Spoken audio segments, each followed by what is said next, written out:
Santiago, conservative billionaire businessman Sebastián Piratra on Sunday topped Chile's presidential election with just a few votes left to be counted and will face leftist candidate Alejandro Guillier in a runoff in December. The 67-year-old took 36.6% of the vote with about 94% of the ballots tallied. Independent Senator Guillier, 64, who represented outgoing President Michelle Bachelet's center-left coalition, managed 22.6% of the vote. Journalist Beatriz Sanchez, whose party Frente Amplio includes ecologists and left-wing liberals, was third with 20.3%. The fourth, among a total of 8 candidates, was right-winger José Antonio Cast with 7.9% of the vote. About 14 million people were eligible to cast their ballot in Sunday's vote for Chile's president, the 155 members of the Chamber of Deputies and part of the Senate. "We have opened the door to better times," Piratra said, announcing a new phase.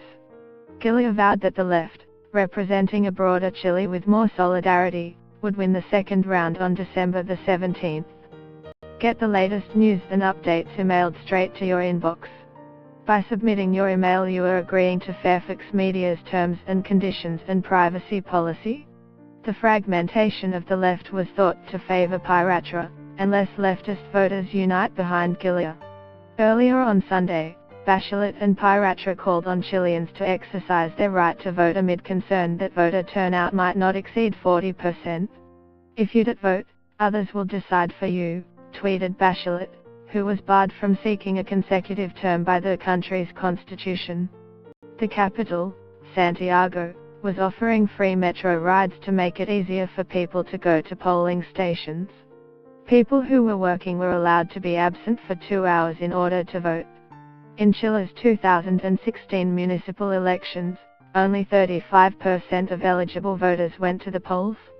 The lack of interest is seen as reflecting a general disillusionment with politicians, on both sides of the spectrum, due to corruption scandals. On Sunday morning, police detained at least 23 people who had broken into Piratra's headquarters, accusing him of corruption. Should Piratra win in the December runoff, it would be the second time Chileans elected a conservative president since the end of Augusto Pinochet's military dictatorship in 1990.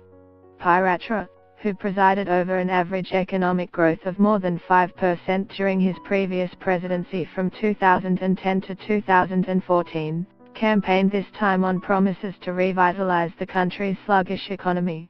Chile has been one of South America's fastest-growing economies in recent decades, but growth slowed from 6.1% in